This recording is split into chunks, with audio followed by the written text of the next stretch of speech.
Welcome to House of Horns and welcome back, Sean McVay. Well, he never left, so I shouldn't say welcome back. Continue staying here where you're welcome, Sean McVay. That is the breaking news here at House of Horns. I'm Gilbert Manzano, Rams beat reporter for the OC Register LA Daily News. And on call on a Friday evening, joining me, Victor Javier Corona, Victor, producer. Vic, good news for the listeners and viewers of House of Horns. Sean McVay is going nowhere. He's staying for the seventh season to be the head coach of the Rams. The news broke earlier today, Wednesday. Friday. I'm losing track. You're probably watching this on a Saturday morning. So, probably good news to start your weekend. Yeah, and I mean, it came pretty early. I know we were talking about maybe he'll take a week or two. He waited like 4 days, which we'll get into. I kind of have a theory there as to why, but yeah, it came pretty fast, and I mean, I'm sure Ram fans are really happy. I already saw some of the reaction to it. I know a lot of people were pumped about it. I saw some of the comments on our post as well.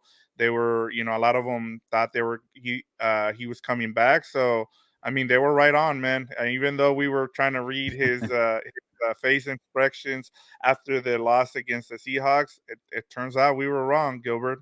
Yeah, shout out to the people who commented on the post that you had there, Victor, on the House of Horns community section, and a lot of people were positive. And like, he's coming back to return. And I'm like, you sure about that one? Because me being the mind reader that I'm not, it just sounded like he was ready to go. And when you're thinking about something that hard, you're contemplating, you're trying to get like blessings from people. Like usually, it's like, okay, all right, so I gotta put myself first, and I'm gonna go and do what I want to do. And but that kind of just tells you that sometimes people are just in the middle and they need to reflect. Like Sean McVay said, he wanted to reflect and take a couple of days to figure it out, and it must have been maybe a tough decision, or maybe it wasn't the right time or offer from some of these TV networks because again.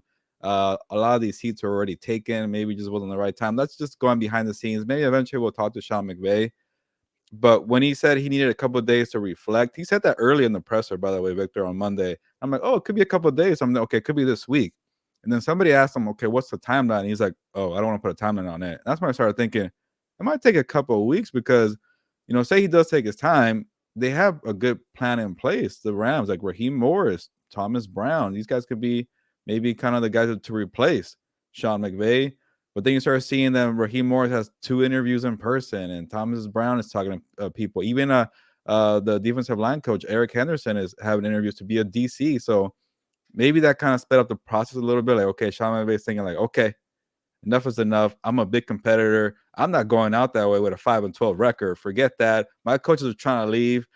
No, let's come back on a Friday and let my guy Gilberto go on vacation next week and not worry about this. But that was my biggest concern for me as I'm a selfish note. I'm like, Right. I don't want this to linger for next week because I'm trying to go away and have a vacation. So I know it's on a Friday, little Friday news dump, but it still worked out. And I'm sure for Rams fans, it was great to hear that their coach, their offensive genius, is back for the seventh season with the Rams.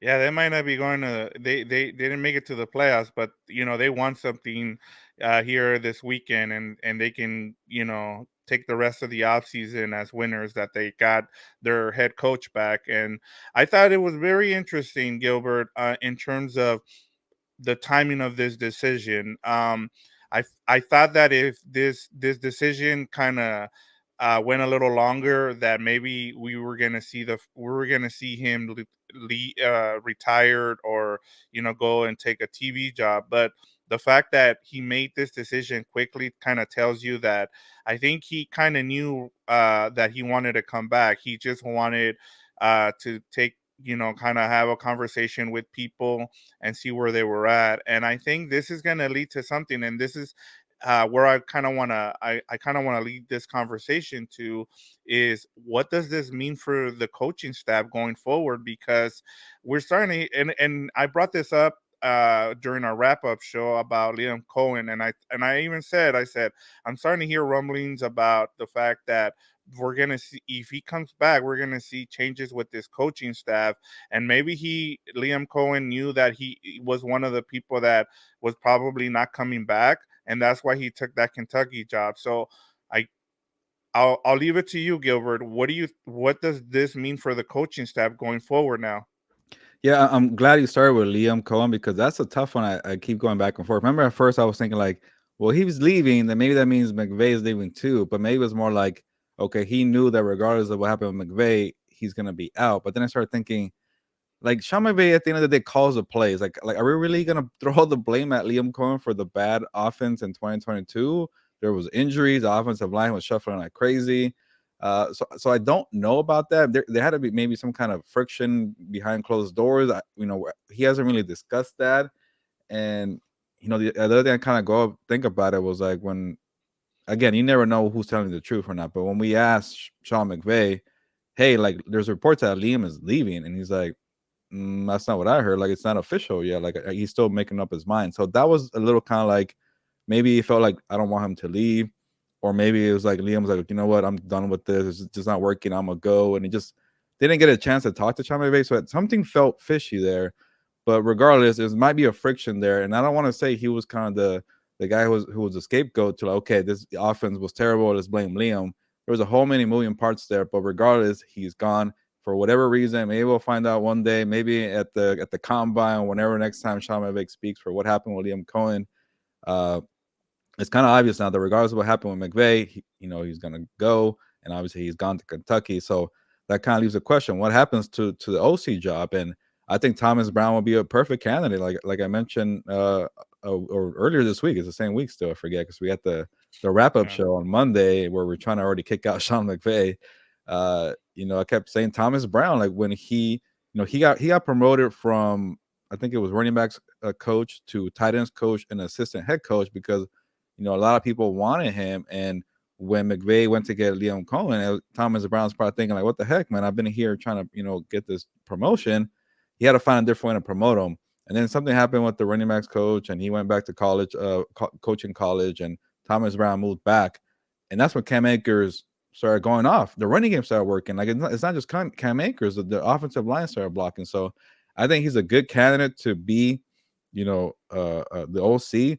But I got the chance to talk to Thomas Brown in the summer, and this guy, you could tell he's a leader. He gets you fired up. He knows how to command a locker room. He pretty much almost broke my hand on a handshake. So this guy, he just commands respect, and I think he would be a good head coach. So that's the other issue, Victor. Like I know I'm going along Wednesday. We could kind of break down and go back and forth on the other part of it, Raheem Morris and even Eric Henderson. But on the OC staff, it's going to be a big thing there because that was a problem in 2022. And if Thomas Brown is trying to go elsewhere, then what do you do? Do you call your old friend Cliff Kingsbury from who just got fired from Arizona? I don't know. I don't know how great of a match that would be with Cliff there. But Sean McVay has a big contact in the NFL. He has a lot of networking. So even if Thomas Brown is not the guy, I'm sure he'll call up somebody to come back. Yeah, and it was very interesting with McVay because he's lost a bunch of coaches now for the last 3 years, and eventually that takes its toll on you. And I think it took its toll this season with all the coaches that he's lost over the last three Yeah. years. And I think that was part of the reason why he was like exhausted is he had to take on more responsibility. Maybe he Mm. felt that way. Now, how this coaching staff comes together during this offseason is going to be very important, Gilbert, because you know, is he going to delegate things, or are we? And also, like, if you're a coach out there, do you want to sign up for 1 year because you don't know if maybe he's going to come back? He said he's coming back for 2023. We don't know if he's coming back for multiple years. So that's the other thing you have to think about if you're coming to join his staff. Yeah, no, that's a good point because I think having so much turnover, like eventually gets to you, and maybe you know, I'm just speculating here. I don't know what's going on. What happened with Liam Cohen, but maybe when Liam coming back from the college ranks, maybe he wasn't ready. Like before it was like Kevin O'Connell, this guy, he was set, ready to go. Even a guy like Matt LaFleur, the early years of McVay in LA, like these guys were ready. That's why they became head coaches. And maybe Sean McVay can't found himself doing too much, and became a little. Maybe that's where maybe a little rift happened. I really don't know. I don't want to speculate too much, but that's a good point because every time you're changing coaches and there's so many moving parts, like who's that new voice here? Do you know how we operate? Do we know how to, do a walkthrough? Do you know how to do the scheme? Do you know how to do an install?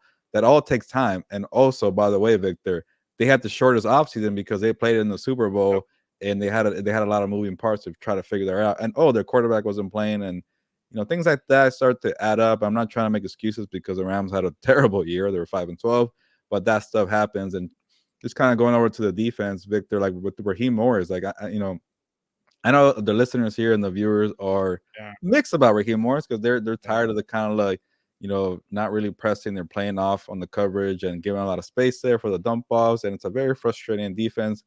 But I think when everything goes right, that defense works because you got to play from ahead. I'm not trying to get the scheme right now. You get to rush the passer a little more, uh, and I'll get into that stuff because I just have so much takes about the Raheem Morris defense. Regardless, I think it still works. It's a very productive, like we mentioned, like you brought up in the House of Horns wrap up show. Jalen Ramsey, like you look at the numbers, suddenly is one of his best years. Like even PFF is giving him a lot of props. So, and Bobby Wagner became an All Pros second team, which is well deserved. So, this defense works. It has some couple lapses, and Tampa Bay comes to mind for that last drive, but the first 3 quarters they were doing well, but not to go off on a tangent because we could spend a whole show on Raheem Morris.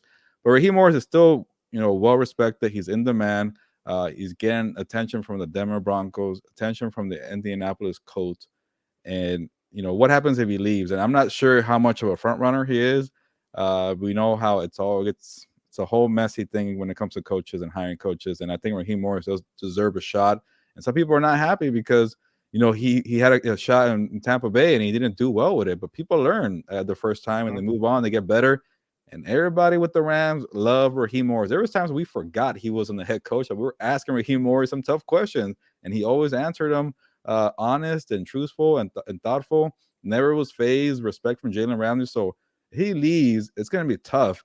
But obviously, he comes back. That's big for Bobby Wagner, Aaron Donald, Jalen Ramsey, the whole kind of cast. You have the same scheme, which is won't be good news for people who are not fans of that scheme.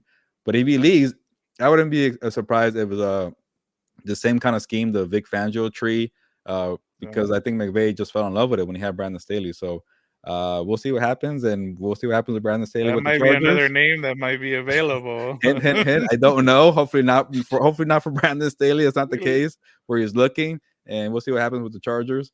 But yeah, I think it's gonna be just to kind of give you your take here. I think it's gonna be something similar to the Vic Fangio treat if Raheem Morris leaves. But if he does leave, Eric Henderson, easy decision, move him up. But he's also getting attention too, so we'll see. Yeah. Yeah, and I mean, there's going to be a lot of moving parts to this coaching staff, and it'll be interesting to see. I mean, you also have the Broncos defensive coordinator. He might be Interesting. another possibility that we see. I mean, there's like and so we'll get to that as we get further into the off season. But yeah, I mean, the fact that they're talking about one of the points that every big news outlet insider brought up was the whole there's going to be changes to the coaching staff, and I thought I wanted to ask you just because of that, because I'm trying to figure out.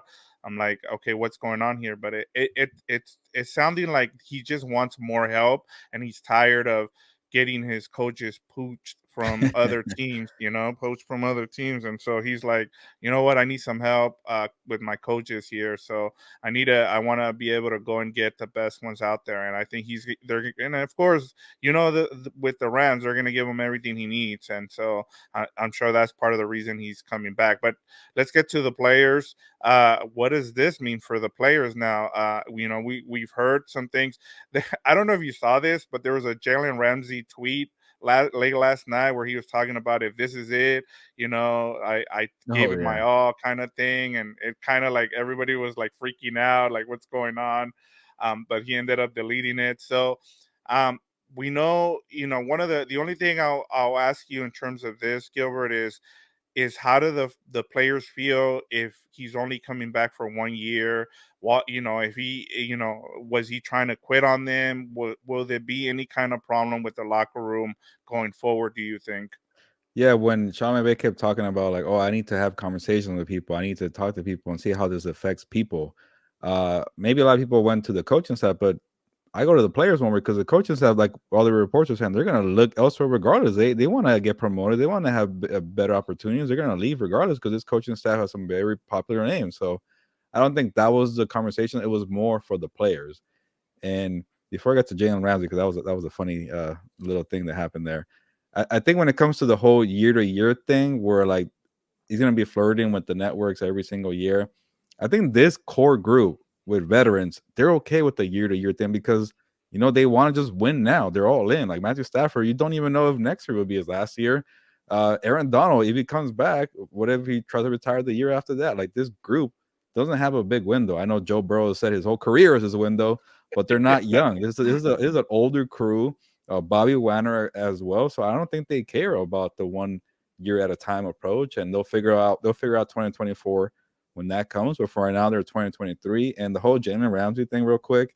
Uh, I read that and I paused. I'm like, I'm reading it as kind of like, these dumb quotes are like, or it's not dumb. It's just like, like tomorrow's never promised. We're Right. all day to day. We're all just living life right now. We're all in the moment right now. And even when Sean McVay said, right now, I'm thinking about the Rams, people are like, he's staying, he's staying. I'm like, I think he meant like right now, right now. Like he's thinking about today. Like, and that's what Jalen Ramsey I think, was saying as well. But yeah, with the whole kind of what's going on with Sean McVay, like if like the thing for Jalen Ramsey for me was like if Sean McVay and Raheem Morris are both gone, he's gonna be looking elsewhere. I feel like, but Sean McVay is back. Maybe that's why he deleted it. He found that. I don't know, but I think people were just looking too much into it. But going back to the point, I think the conversations with these players, these older veterans, these star veterans, he wanted to come back for them. And you go from winning the Super Bowl to being one of the worst teams in the NFL. And we were having a conversation with Ernest Jones last week where like he was saying like there was a part in the middle of the year, maybe after Tampa Bay, because that Tampa Bay locker room, they were all confused. Like, why are we losing? Why do we suck right now? And Ernest Jones said like it was a shell shock. Like people were like, man, this is really gonna be the year. Like, this is gonna be who we are. And I think those conversations were like, we're better than that. Let's come back next year and do it again. Like, you know how this was supposed to be like one more year. Like, no, this is the redemption tour, the revenge tour. And I think Right. having this conversation with Matthew Stafford, like, I'm sure Stafford's like, hey, I'm not gonna force it, but like, I'm itching, bro. Like, I'm trying to win right now. Like, I don't have that many years. I'm motivated. I'm rested. I already committed. What do you think? And I think having conversations, probably face to face, eye to eye with Stafford, Cooper Cup, Aaron Donald, Jalen Ramsey, Bobby Wagner, all these guys are ready to go right now. It's just in the back of your mind, you're trying to be thinking like, well, the offensive line needs a lot of help. We don't have a first round draft pick.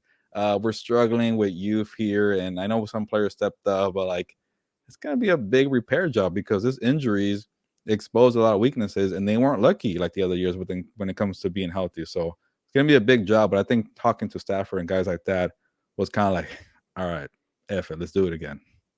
Yeah, I mean, and just seeing Cooper Cup tweeting out, he says rumors of his demise have been greatly exaggerated. So I mean, even he's on board. So you can tell that the players have his back and they're glad that he's back. And I'm sure a lot of them were like, kind of in limbo, like what's gonna happen if he ends up leaving. So I mean, especially for that core unit, it'll be interesting to see if Bobby Wagner comes back. That's someone that you kind of want to have back as a leader, but it's up to him whether he wants to retire or he wants to continue playing. I mean, as you talked about, he was second team All Pro, which is well deserved.